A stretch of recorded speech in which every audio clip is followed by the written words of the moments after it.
دی تراویح دے اندر 3 سورتاں دی تلاوت کیتی گئی۔ سورۃ الفرقان،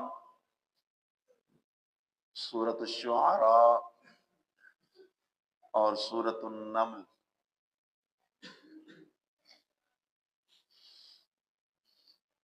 سورہ فرقان، فرقان کا معنی ہوتا ہے جدا کرنے والا، حق اور باطل کے درمیان جدائی ڈالنے والا، فیصلہ کرنے والا۔ اس صورت میں اللہ نے حق اور باطل، توحید اور شرک کے درمیان ایسا فیصلہ کر دیا ہے کہ تھوڑی سی عقل شعور رکھنے والا انسان بھی یہ سمجھنے پہ مجبور ہو جاتا ہے کہ اللہ کا کوئی شریک نہیں۔ اللہ اپنی صفتوں میں ایسا واحد یکتا ہے کہ اس کا کوئی ہمسر، کوئی ساجی، کوئی اس کے برابر کا نہ اس نے کسی کو پیدا کیا ہے اور نہ کوئی ہے۔ سورہ فرقان کی پچھلی سورۃ نور کے ساتھ جو تعلق اور نسبت ہے وہ یہ ہے کہ سورہ نور میں اللہ نے فرمایا تھا اللہ نور السماوات والارض، زمین و آسمان سارے اللہ کے نور سے روشن ہیں۔ اب سورۃ فرقان میں کہا اللہ نے کہ اسی نور توحید کے ساتھ اللہ تعالی حق و باطل کے درمیان فیصلہ کرے گا۔ شرک کیا ہے؟ جو باطل ہے۔ حق کیا ہے؟ اللہ کی توحید جو حق ہے۔ کیا فرق ہے؟ یہ فرق کرے گا تو یہ نور توحید کرے گا۔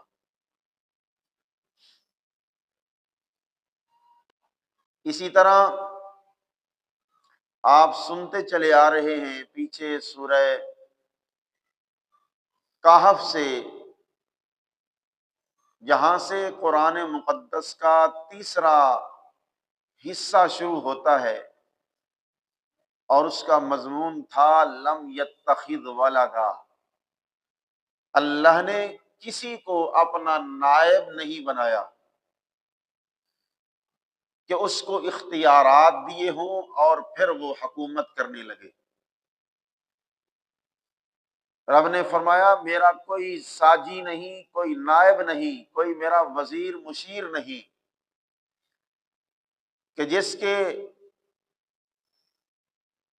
ماتحت یہ نظام چل رہا ہو، بلکہ وہ اکیلا ہے، وہی اصل ہے، اس کا کوئی نائب نہیں، اور وہ کائنات کے نظام کو چلانے میں وہ بالکل لا شریک ہے۔ یعنی حاکم اعلیٰ صرف اور صرف کون ہے؟ بولا کرو، اللہ۔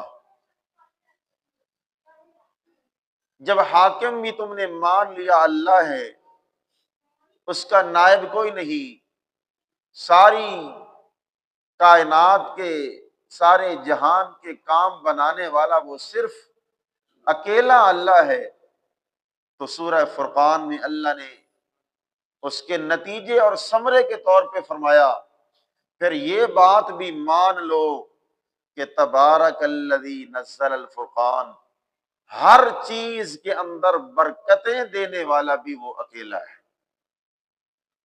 اب یہاں سے سورہ فرقان سے لے کے سورہ سبا تک یہ اسی پچھلے مضمون کا ثمرہ اور نتیجے کا بیان ہے۔ اللہ نے فرمایا جب تم نے میرے دعوے کو مانا کہ اللہ اکیلا ہے، اس کا کوئی نائب نہیں، اللہ اکیلا کارساز ہے، اس کا کوئی شریک نہیں، تو پھر اس کا نتیجہ یہ نکلتا ہے کہ پھر اللہ کے سوا کوئی تمہیں برکتیں دینے والا بھی نہیں۔ جہاں بھی تمہیں ضرورت پڑے برکت کی، اللہ سے برکت کی دعا کیا کرے، اللہ تمہیں برکت عطا کرے گا۔ دنیا کے اندر بڑی بڑی شان والے لوگ گزرے ہیں، اور سب سے بڑی اونچی شان والے اللہ کے انبیاء ہوتے ہیں، اور سارے انبیاء میں سے سب سے اونچی شان والے حضرت سید الرسل ہیں، حضرت محمد الرسول اللہ صلی اللہ علیہ وسلم۔ وہ بھی جب ان کو ضرورت پڑتی تھی برکت کی تو دعا کس سے کرتے تھے؟ اللہ سے برکت کی دعا کرتے تھے۔ آپ جب مکہ چھوڑ کے مدینہ جا رہے ہیں، سفر ہجرت کر رہے ہیں، رستے کے اندر ایک بڑھیا کے خیمے کے قریب سے گزر ہوا، آپ کو شدید پیاس اور بھوک لگی ہوئی ہے، اپنے ساتھی اپنے رفیق سفر حضرت صدیق اکبر رضی اللہ تعالی عنہ سے فرمایا جائیں اس خیمے والوں سے پوچھیں کوئی چیز کھانے پینے کی ہو تو لے آئے۔ حضرت صدیق نے پوچھا، کہا کچھ نہیں۔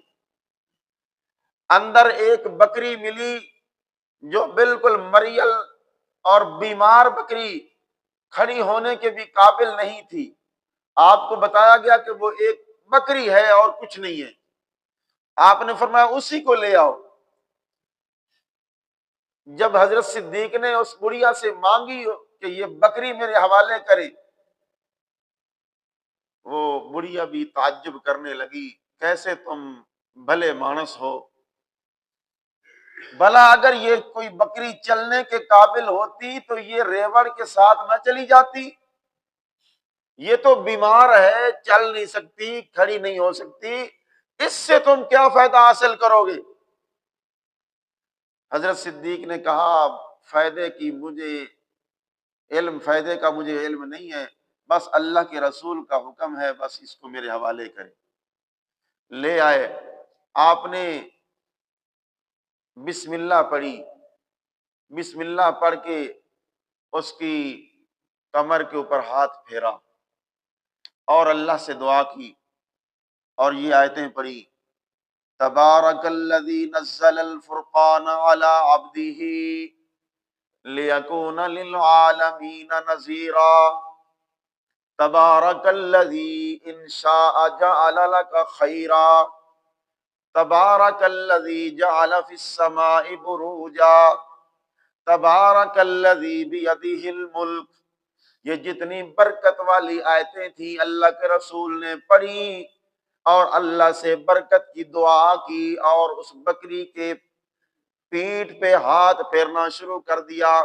حضرت صدیق اکبر کہنے لگے بس دیکھتے ہی دیکھتے کیا ماجرا ہوا، میرے دیکھتے ہی دیکھتے بکری اپنی ٹانگیں پھیلا دی، اس کا حوانہ دودھ سے بھر گیا، اور کہنے لگے حضور علیہ السلام اے ابو بکر جا اس بڑھیا کو آواز دے، برتن لے آ، برتن لے آ۔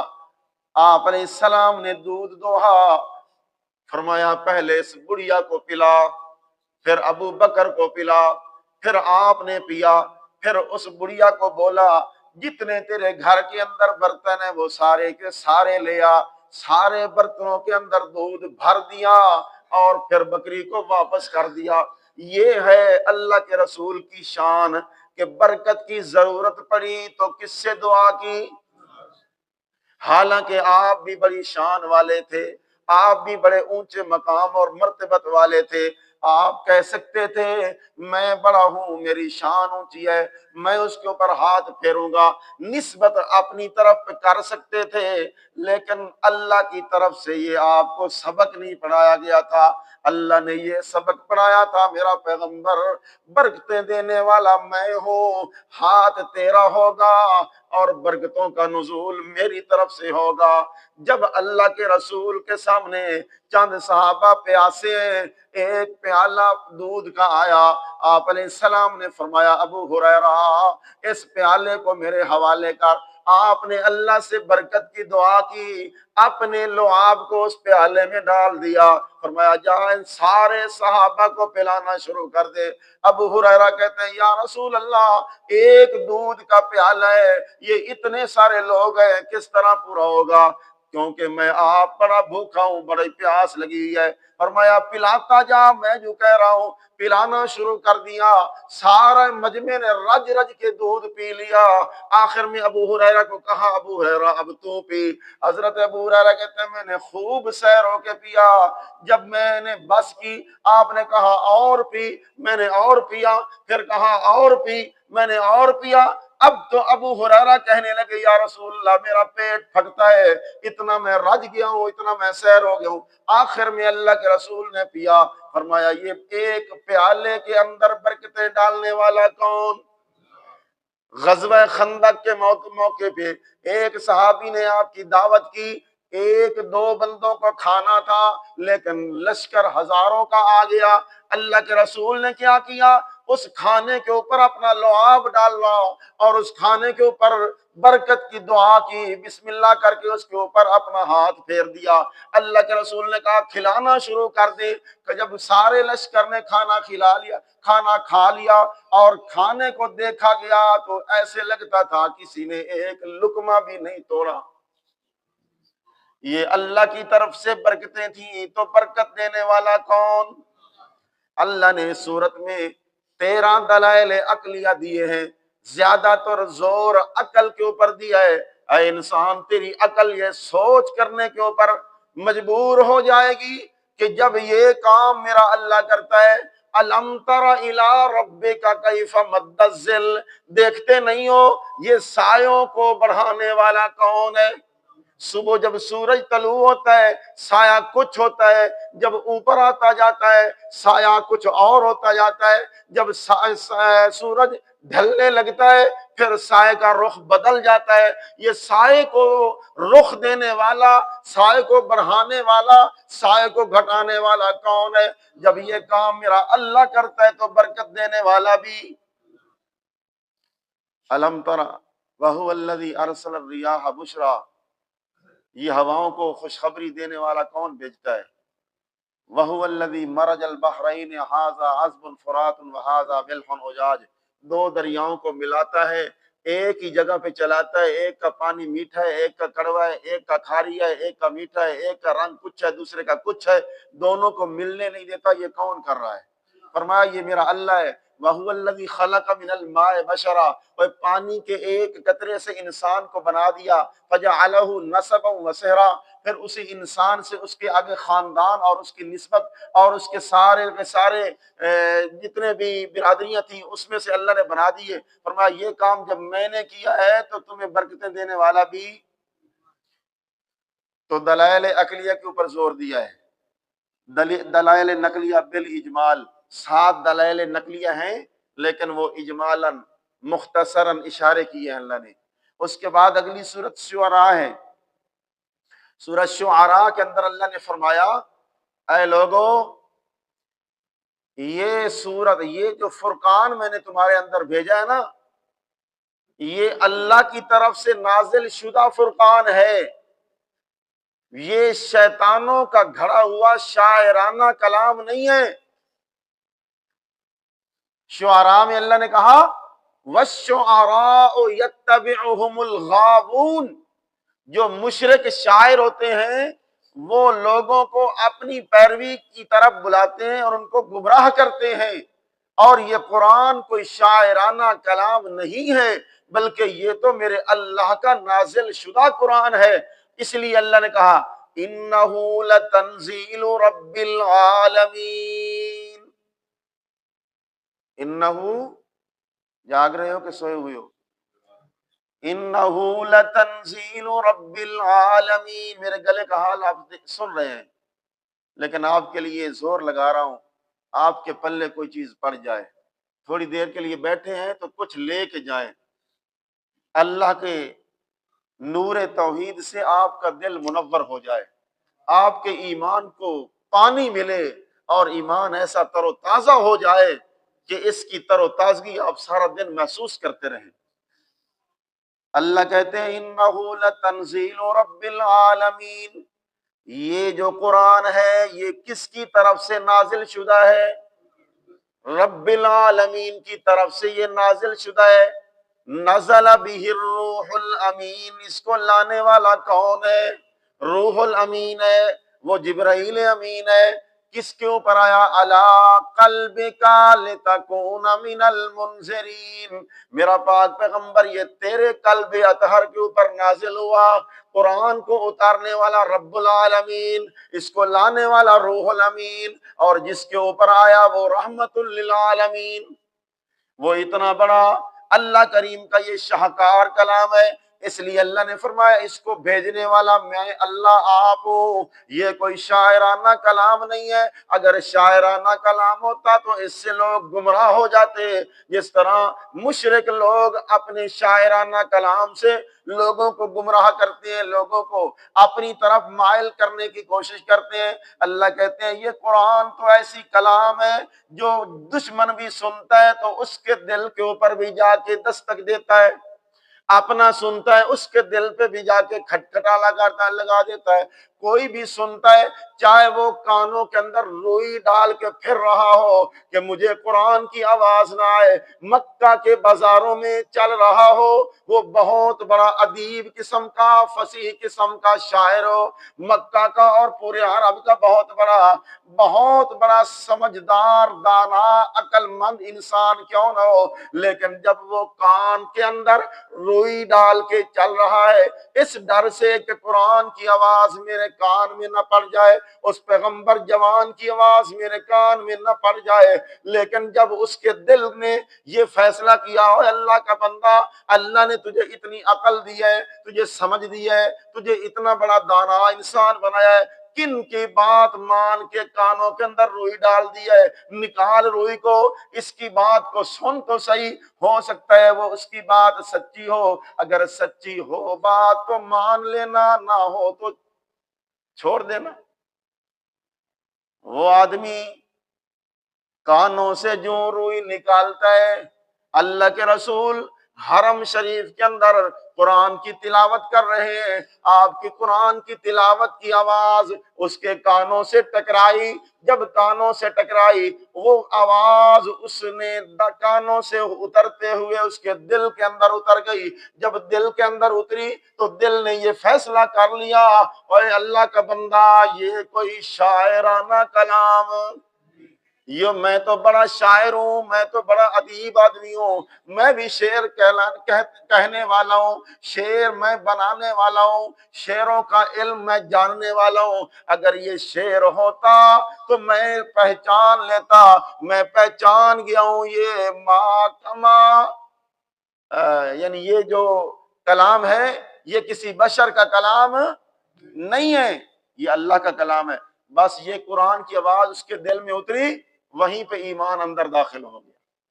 تو قرآن ایسا اثر ہے کہ کافر بھی سنتا ہے اس پہ بھی اثر کرتا ہے، اپنا بھی سنتا ہے اس کے لیے بھی رب کہتا ہے کہ جب انسان کے اوپر، مومن آدمی کے اوپر اذا تلیت علیہم آیاتہ، اس کی آیتوں کی تلاوت کی جاتی ہے، زادتہم ایمانا، اس کا ایمان بڑھ جاتا ہے۔ تو اللہ نے فرمایا یہ شاعرانہ کلام نہیں ہے، کس کا کلام ہے بولو؟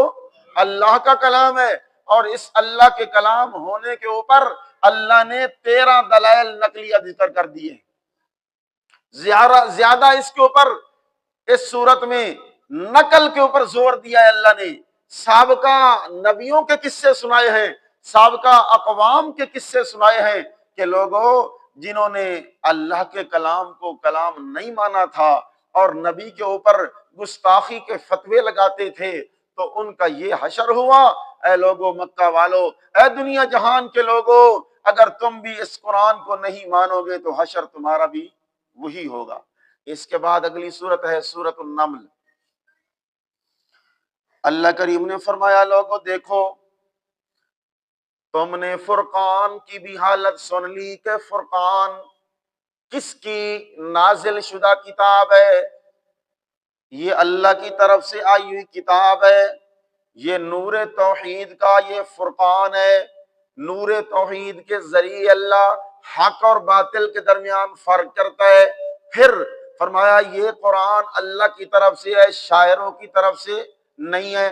اب اللہ کہتے ہیں آؤ تمہیں میں چیونٹی کا بھی حال سناتا ہوں، ایک کیڑی کا تمہیں حال سناتا ہوں، جس کیڑی کو تم بالکل حقیر مخلوق سمجھتے ہو، پاؤں کے نیچے اس کو روند ڈالتے ہو، اس کی کوئی اتنی وقت نہیں ہے، کوئی اتنا بڑا جسم نہیں ہے، کوئی اس کا اتنا بڑی طاقت نہیں ہے کہ وہ اپنی آپ کو بچا سکے، اپنے لاؤ لشکر کو بچا سکے۔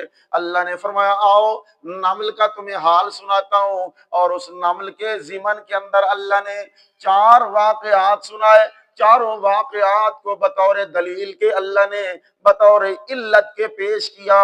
اللہ نے مسئلہ یہ سمجھایا ہے کہ بھائی برکتیں دینے والا اللہ ہے، کیوں؟ اس لیے کہ عالم الغیب جو اللہ ہے، غیب جاننے والا اللہ ہے، اس لیے برکتیں وہ دینے والا ہے۔ پھر کہا دوسری علت یہ ہے، کار ساز جو اللہ ہے، کام بنانے والا جو اللہ ہے، اس لیے برکتیں دینے والا بھی اللہ ہے۔ تو اس صورت میں 4 قصے سنائے، چاروں کو اللہ نے بطور علت کے پیش کیا کہ جب میں نے دعویٰ کیا ہے کہ برکت دینے والا اللہ، تو اس کی دلیل کیا ہے؟ دلیل یہ ہے کہ عالم الغیب جو اللہ، کام بنانے والا جو اللہ، جب یہ دونوں کام میرا اللہ کرتا ہے تو پھر ہر چیز میں برکتیں بھی وہی دیتا ہے۔ اللہ کے پیارے پیغمبر حضرت سیدنا سلیمان علیہ السلام، اللہ نے فرمایا میں نے باپ بیٹے کو بڑی فضیلت دی تھی، داؤد اور سلیمان کو۔ داؤد علیہ السلام باپ تھے، سلیمان علیہ السلام بیٹے تھے، دونوں کو بڑی فضیلت دی۔ وَلَقَدْ آتَيْنَا دَاوُودَ وَسُلَيْمَانَ عِلْمًا، میں نے علم کی دولت سے مالا مال کیا اور میں نے ان کو بڑی فضیلت دی۔ إِنَّ هَذَا لَهُوَ الْفَضْلُ الْمُبِينُ، بڑا ان کو فضل دیا، فضیلت عطا فرمائی۔ اور پھر سلیمان علیہ السلام ایسے تھے کہ میں نے ان کو پوری دنیا کی حکومت بھی ساتھ دے دی، نبوت بھی دی اور پھر حکومت بھی دی، اور حکومت صرف اپنے علاقے کی نہیں، حکومت بھی اللہ نے ایسی دی، فرمایا پوری دنیا کے اوپر حکومت، انسانوں کے اوپر بھی حکومت، پھر جنوں کے اوپر بھی حکومت، پھر ہوا کے اوپر بھی حکومت، پھر جانوروں اور پرندوں کے اوپر بھی حکومت۔ اندازہ لگاؤ آج تک کوئی دنیا میں ایسا بادشاہ پیدا نہیں ہوا جس کی حکومت انسانوں کے اوپر بھی ہو، جنوں کے اوپر بھی ہو، جانوروں کے اوپر بھی ہو، پرندوں کے اوپر بھی ہو، ہوا کے اوپر بھی ہو۔ ہوا کسی کی سنتی، یہ ایسا پیغمبر تھا جس کو اللہ نے یہ ساری شان عطا فرمائی۔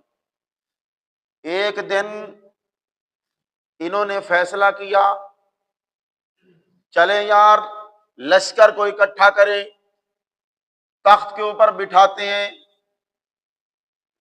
جنوں کو بھی ساتھ بٹھا لیا، انسانوں کو بھی بٹھا لیا، جانوروں کو بھی بٹھا لیا، ہوا کو آرڈر کیا اے ہوا اٹھا ہمارے تخت کو، اڑا کے لے جا اس کو۔ وہ ہوا ایسی تیز رفتاری کے ساتھ ان کو لے جاتی تھی کہ ایک ایک مہینے کا سفر صبح سے شام تک کر لیتے، ایک مہینے کا سفر شام سے صبح تک کر لیتے۔ ہوا یعنی ایک دن کے اندر 24 گھنٹوں کے اندر ہوا ان کا 2 مہینوں کا سفر کروا دیتی۔ اب ہوا نے اٹھا لیا تخت، اڑا کے لے گئی ہے۔ حضرت سلیمان علیہ السلام نظارے کر رہے ہیں، اللہ کی قدرت کے نمونے دیکھ رہے ہیں۔ کیا اللہ کی شان! اللہ جو کہتے ہیں او میرا بندہ، ان فی خلق السماوات والارض واختلاف اللیل والنہار لآیات لأولی الالباب، میری یہ تخلیق ہے، آسمان زمین میری تخلیق ہے، رات دن کے عدلنے بدلنے میں میری بڑی پتے کی باتیں ہیں، میری نشانیاں موجود ہیں۔ غور فکر کر، یذکرون اللہ قیاما وقعودا وعلی جنوبہم ویتفکرون فی خلق السماوات والارض، کھڑا ہو، بیٹھا ہو، لیٹا ہو، ہر حال میں اللہ کو یاد کیا کر، اور اللہ کی مخلوق میں، اللہ کی پیدا کردہ چیزوں میں غور و فکر کیا کر۔ اس چیز کو پیدا کرنے والا کون؟ اس کو پیدا کرنے والا کون؟ اس کی صفتیں کیسی ہیں؟ اس کی بناوٹ کیسی ہے؟ اس کی شکل و صورت کیسی ہے؟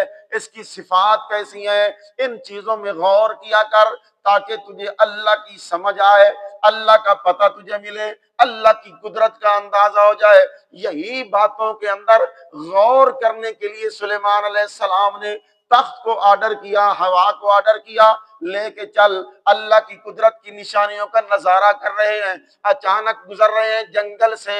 حضرت سلیمان کو خیال آیا، یار کب تک ہم اس ہوا کے ذریعے سے چلتے رہیں گے؟ ہمیں پیدل بھی چلنا چاہیے، کچھ پیدل چل کے بھی ہم اس دنیا کا نظارہ کریں۔ فوراً ہوا کو آرڈر کیا، روک دے، ہمارے تخت کو نیچے لے آ۔ زمین پہ ٹکا دیا ہوا نے تخت کو۔ حضرت سلیمان علیہ السلام پیدل چلنے لگ گئے۔ پیدل چلتے چلتے وہ سفر طے کرتے جا رہے ہیں، آس پاس کے سارے نظاروں کا نظارہ بھی کر رہے ہیں۔ اب اچانک کیا ہوا؟ ایک چیونٹیوں کے جنگل میں پہنچ چکے، کیڑیوں کے جنگل میں پہنچ چکے۔ دور سے دیکھا، ان کیڑیوں کی سردار کیڑی نے، ان کے بھی ملکہ ہوتی ہے، بادشاہ ہوتی ہے، جس طرح لوگوں کا بادشاہ ہوتا ہے۔ جب اس ملکہ نے دیکھا، جب اس سردار کیڑی نے دیکھا کہ سلیمان پیغمبر آ رہا ہے، اس کا لشکر آ رہا ہے، بہت بڑا لشکر ہے، یہ چلتے ہوئے آ رہے ہیں۔ پہلے تو یہ اوپر سے ہوا کے ذریعے سے آگے نکل جاتے تھے، پتہ نہیں آج کیا مسئلہ ہے، آج پیدل چلنے لگے ہیں، آ رہے ہیں۔ خوف ہوا، ڈر پیدا ہوا، اگر اسی طرح یہ لوگ آتے ہیں اور اپنے دھیان کے اندر وہ تو آ رہے ہیں، اگر وہ آ گئے تو ہماری خیر۔ چونکہ ساری کیڑیاں گھر سے باہر نکلی ہوئی تھی، اپنی روزی اور روٹی کی تلاش میں تھی، اپنی خوراک کی تلاش میں تھی، اس لیے ایک اونچی جگہ پہ چڑھ کے اس ملکہ نے اعلان کیا، یا ایھا النمل ادخلوا مساکنکم، او کیڑیوں میری بات دھیان سے سنو، جلدی کرو جلدی کرو، ادخلوا مساکنکم، اپنے گھروں میں، اپنی بلوں میں داخل ہو جاؤ، گھروں میں چلی جاؤ۔ کیوں؟ کیا مسئلہ ہو گیا؟ فرمایا لا یحطمنکم سلیمان۔ دھیان کرو، جس مسئلے کو ثابت کرنے کے لیے اللہ نے یہ سارا قصہ سنایا ہے وہ نتیجہ نکلنے لگا ہے۔ کیڑی کیا کہہ رہی ہے؟ لا یحطمنکم سلیمان وجنودہ وہم لا یشعرون۔ اور دھیان کرو، سلیمان کا لشکر آ رہا ہے، سلیمان خود بھی آ رہا ہے، خود اللہ کا نبی ہے، لشکر اس کے بہت بڑے اللہ کے ولی ہیں، ولی اللہ ہے، نبی اللہ ہے، ایک آگے آگے اللہ کا نبی ہے، پیچھے پیچھے اللہ کے ولی ہے۔ اللہ سمجھانا چاہتے ہیں، اس کیڑی کا عقیدہ سنو، کیڑی کا نظریہ سنو، کیڑی یہ کہہ رہی ہے اے کیڑیوں اندر داخل ہو جاؤ، لا یحتمنکم، کہیں ایسا نہ ہو جائے کہ سلیمان جو نبی ہے، اس کا لشکر جو اس کا مطیع اور پیروکار ولی ہے، یہ کہیں تمہارے اپنے پاؤں کے نیچے روند نہ ڈالے، اس لیے اندر داخل ہو جاؤ، کہیں تمہاری جان نہ چلی جائے، اندر داخل ہو جاؤ۔ پھر ساتھ ہی سمجھا دیا، وہ یاد رکھنا وہ اللہ کا نبی ہے، وہ نبی ہے، وہ ولی ہے، نبی ہوں ولی ہوں اللہ کے حکم کے پابند ہوتے ہیں، اور وہ اللہ کی مخلوق کو تنگ نہیں کرتے، اللہ کی مخلوق پہ ظلم نہیں کرتے، اللہ کی مخلوق کے اوپر کاری ضرب نہیں لگاتے، ان کو نقصان نہیں پہنچاتے۔ لیکن یاد رکھنا جب سلیمان کے پاؤں کے نیچے روندی جاؤ گے، اس کے لشکر کے پاؤں کے نیچے روندی جاؤ گی، تو پھر کیا ہوگا؟ وہ کوئی جان کے تمہیں نہیں مار دیں گے، جان کے تمہیں پاؤں کے نیچے دبائیں گے نہیں، بلکہ وَهُمْ لَا يَشْعُرُونَ، وہ کیڑی کہہ رہی ہے اور سن لو، نبی ہو اللہ کا ولی ہو، وہ غیب نہیں جانتا۔ وہ کیا ہے؟ غیب نہیں جانتا، اس کو پتہ نہیں ہے کہ میرے پاؤں کے نیچے، وہ بولو پاؤں کے نیچے کیا ہے، پاؤں کے نیچے کیا آ رہا ہے، کیونکہ ان کے منہ تو اوپر ہوں گے، وہ اپنے خیال میں جا رہے ہیں، اگر ہم پاؤں کے نیچے آ جائیں گی ماری جائیں گی، وَهُمْ لَا يَشْعُرُونَ، ان کو تو شعور بھی نہیں ہوگا کہ ہمارے پاؤں کے نیچے کون آ گیا۔ تو اللہ نے مسئلہ کیا سمجھایا؟ کیڑی نے بھی یہ بات سمجھ لی کہ نبی اللہ بھی غیب نہیں جانتا، ولی اللہ بھی غیب نہیں جانتا، غیب کی صفتوں کا مالک کون؟ قُلْ لَا يَعْلَمُ، 20ویں پارے کے ماتھے پہ لکھا ہوا ہے، اللہ کہتے ہیں قُلْ لَا يَعْلَمُ مَنْ فِي السَّمَاوَاتِ وَالْأَرْضِ الْغَيْبَ إِلَّا اللَّهُ، اے میرا پاک پیغمبر آپ اعلان کر دیجئے زمین و آسمان کے غیب کو دنیا میں کوئی نہیں جانتا، کچھ جانتا ہے تو کون؟ اللہ جانتا ہے۔ کیڑی نے بھی مسئلہ سمجھا دیا، اللہ کے رسول کو اللہ کے رسول کے پاؤں کے نیچے کیا ہے اس کو پتا، تھکتے نہیں گئے۔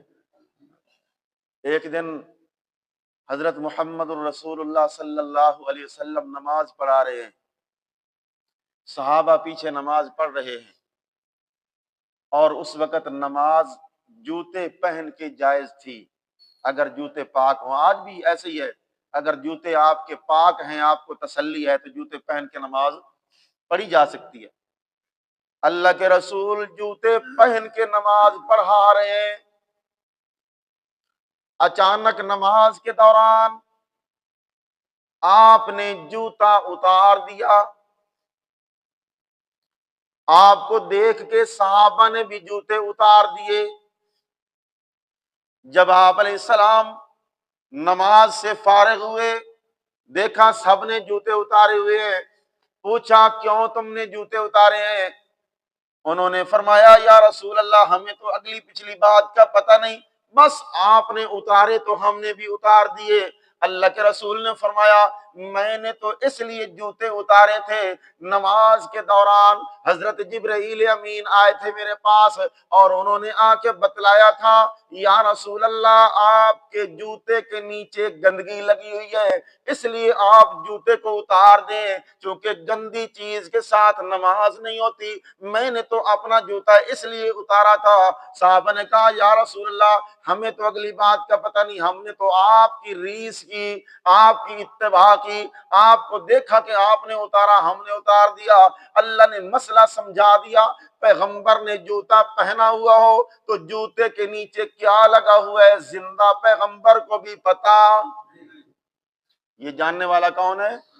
آج کیا کہتے ہیں پیغمبر فوت ہو گئے تب بھی وہ نیچے سے دیکھ رہے ہیں، جانتے ہیں کون آ کے ہمارے اوپر درود پڑھ رہا ہے، کون آ کے سلام پڑھ رہا ہے، کون کیا کچھ کر رہا ہے، وہ جانتے بھی ہیں، وہ دیکھتے بھی ہیں، وہ سلام کا جواب بھی دیتے ہیں۔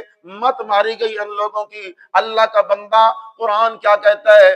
ما انت بمسمع من فی القبور، اللہ نے اپنے رسول کو فرمایا آپ بھی ہوں، زندہ ہوں، قبروں کے اندر پڑے ہوئے مردوں کو آپ بھی سنوا نہیں سکتے۔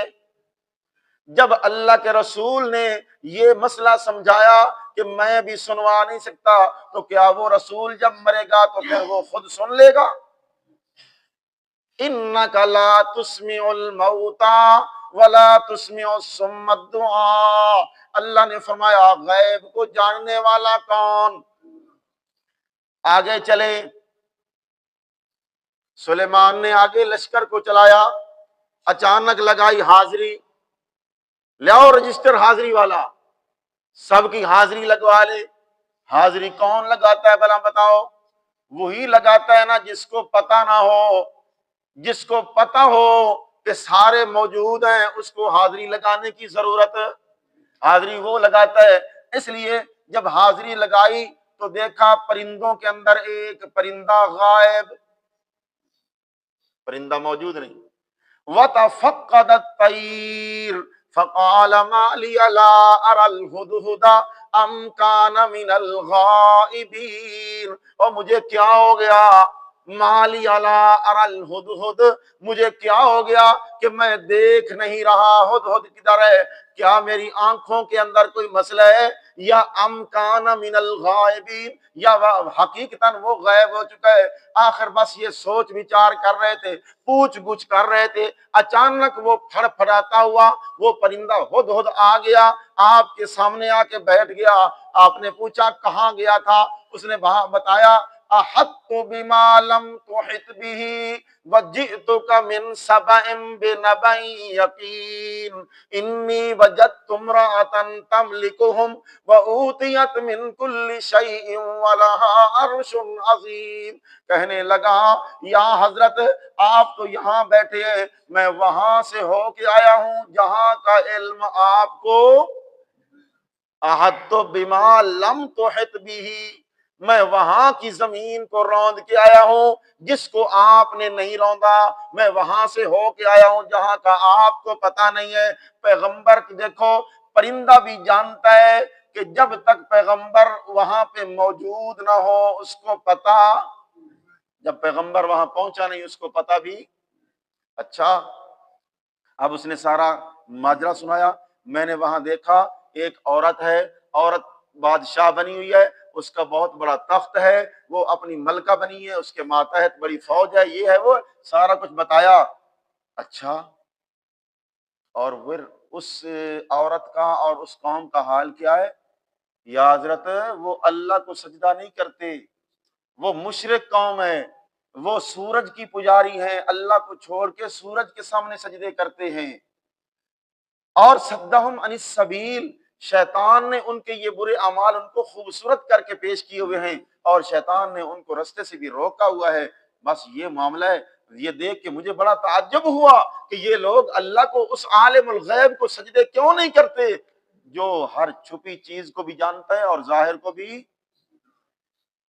یہ ہدہد یہ جو پرندہ ہے نا، یہ اس کو اللہ نے ایسی حس دی ہوئی ہے، یہ زمین کے اوپر بیٹھ کے زمین کے نیچے اندازہ لگا لیتا ہے کہ پانی کتنا نیچے ہے، کتنا دور ہے پانی، اس کو اللہ نے ایسی حس دی ہوئی ہے۔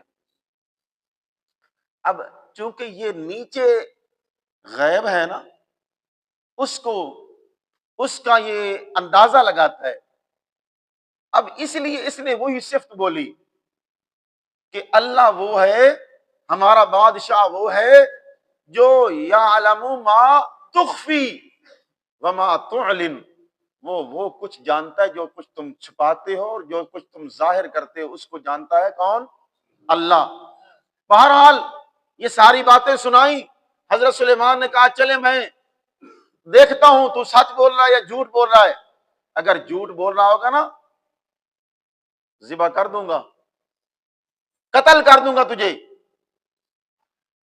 یہ لے میرا خط لے جا، اس ملکہ کو دے کے آ، اور ساتھ ہی اس کی خبر بھی لے کے آنی ہے کہ اس خط کے پڑھنے کے بعد وہ کیا کرتی ہے، اس کا رد عمل کیا ہے۔ اس نے چونچ کے اندر اپنا اس خط کو لیا اور جا کے اس ملکہ کے اس کمرے کے اندر جہاں وہ بند کمرہ تھا، آرام کر رہی تھی، اس کے سینے پہ جا کے رکھ دیا، اور آپ اوپر ایک روشن دان میں ہو کے سائڈ پہ بیٹھ گیا اس کے رد عمل کو دیکھنے کے لیے۔ جب بیدار ہوئی اس نے دیکھا، قالت یا ایھا الملأ انی القی الی کتاب کریم، کہنے لگی او میرے تخت ہم نشینوں، آج دیکھو میری طرف سے ایک بڑا معزز خط آیا ہے، انی القی الی کتاب کریم، بڑا معزز خط آیا ہے میری طرف، بادشاہ کی طرف سے آیا ہے، اور کہاں سے آیا ہے؟ انہو من سلیمان، سلیمان پیغمبر کی طرف سے آیا ہے، اور اس کی ابتدا کیا ہے؟ انہو بسم اللہ الرحمن الرحیم، اس کو خط کو لکھنا شروع کیا گیا ہے بسم اللہ کے ساتھ۔ ساری خط کی حالت کو سنایا۔ اب اس کے بعد پوچھنے لگی بتاؤ تمہارا کیا ارادہ ہے، کیا کریں؟ اس کے ماتحتی اختیار کر لیں یا اس کا مقابلہ کریں؟ فوج کہنے لگی ملکہ صاحبہ ہم آپ کے حکم کے غلام ہیں، آپ کا آرڈر کے منتظر ہیں، آپ جیسے کہیں گی ہم ویسے کرنے کو تیار ہیں۔ لیکن سمجھدار عورت تھی، اس نے کہا کہ جب بھی کوئی بادشاہ کسی دوسرے ملک کے اوپر حملہ کرتا ہے تو پھر وہاں کو معزز لوگوں کو ذلیل کر دیتا ہے، پھر وہاں نہیں دیکھا جاتا کون معزز ہے کون گھٹیا ہے، کس پہ حملہ کرنا ہے کس پہ نہیں کرنا، پھر کوئی بات نہیں دیکھی جاتی۔ میں ایسے کرتی ہوں، پہلے کچھ ہدایہ دے کے بھیجتی ہوں، ہدیے اور تحفے دے کے بھیجتی ہوں، اگر تو وہ دنیا دار ہوا، دنیا کے مال کا پجاری ہوا تو اس میرے ہدیے کو قبول کر لے گا، اگر وہ دنیا دار نہ ہوا، واقعتاً حقیقتاً اللہ کا نبی ہوا، تو پھر میرے اس تحفے کو رد کر دے گا۔ اس سے ہمیں اندازہ ہو جائے گا کہ ہم نے اس کا مقابلہ کرنا ہے کہ نہیں۔ تحفے آ گئے سلیمان علیہ السلام کے پاس، آپ کو پتا اس نے آ کے فوراً ہدہد نے آ کے خبر دی اس طرح وہ تحفے بھیج رہی ہے اور وہ آ رہے ہیں۔ تو حضرت سلیمان نے فرمایا کیا تحفے ہیں؟ اس نے تحفے ہی بتایا کہ وہ کچھ سونے کی اینٹیں بھیج رہی ہے۔ آپ نے آرڈر کیا، جنوں کو آرڈر کیا جلدی کرو، یہاں پہ اس کے رستے پہ سونے کی اینٹوں کا فرش لگا دو اور بڑا روڈ بنا دو سونے کی اینٹوں کا، اور اس روڈ کے دونوں طرف گھوڑوں کے اوپر باندھ دو، گھوڑے اس کے اوپر پیشاب کریں، بس اس کے آنے کا انتظار۔ یہ کہ ہو گیا سارا کچھ۔ وہ آئے، جب دیکھا میرے پاس ایک دو سونے کی اینٹیں ہیں، یہاں تو سونے کی اینٹوں کا فرش لگا ہوا ہے، قدر ہی کوئی نہیں، اور گھوڑے اوپر پیشاب کر رہے ہیں۔ انہوں نے اینٹیں وہیں پہ پھینکی، سلیمان علیہ السلام کے پاس حاضر ہوئے۔ آپ نے کہا اتمدوننی بمال، سنو تم مجھے مال کا لالچ دیتے ہو، مال کے ذریعے مجھے اپنی طرف مائل کرتے ہو، یاد رکھو جو کچھ مجھے اللہ نے دیا ہے وہ بہتر ہے تمہارے مال سے، جلدی کرو میرے ماتحت ہو کے آ جاؤ، وگرنہ میں ایسا لشکر تمہارے اوپر چڑھا کے لاؤں گا جس کے مقابلے کی تمہارے اندر ہمت نہیں ہوگی۔ سلیمان نے پھر اس کے تخت کو منگوایا، سارا قصہ سنایا۔ سارے قصے کا لب لباب کیا ہے؟ سلیمان علیہ السلام کو ملکہ کے تخت کا پتہ نہیں تھا، ملکہ کی بادشاہی کا پتہ نہیں تھا، ملکہ کے شرک کا پتہ نہیں تھا۔ حضرت سلیمان نے جب اس کا پتہ لگا تو پھر اس کے سارا بندوبست کیا، اس کو منگوایا، اس کو بلوایا۔ معلوم ہوا جب تک اللہ کے نبی کو بتایا نہ جائے اس کو پتہ۔ یہ سارا خلاصہ ہے بھائی۔ غیب جاننے والا پرندہ بھی نہیں ہے، غیب جاننے والا فرشتہ بھی نہیں ہے، غیب جاننے والا کیڑی بھی غیب نہیں جانتی، غیب نبی بھی نہیں جانتا، اللہ کا ولی بھی نہیں جانتا۔ کون جانتا ہے؟ اللہ جانتا ہے۔ یہاں تو کیا کہتے ہیں، بنیرے تے کہاں بول پویا تے کانے اتنے ویری بولے تو اتنے پرانے آ رہے ہیں۔ اج جی قبر تے جاؤ تے اتھے تلو قبر والے نو پتہ ہوندا ہے کہ میری قبر تے کون آیا، نر آیا کہ مادہ آیا ہے، مرد آیا کہ عورت آئی ہے، وہ بھی یہ بھی پہچان رہا ہوتا ہے۔ کیسے کیسے نظریے نے، تو اللہ نے فرمایا غیب میں جانتا ہوں، تمہارے کام میں بنانے والا ہوں، لہذا تمہیں برکتیں دینے والا بھی میں ہوں۔ اللہ عمل کی توفیق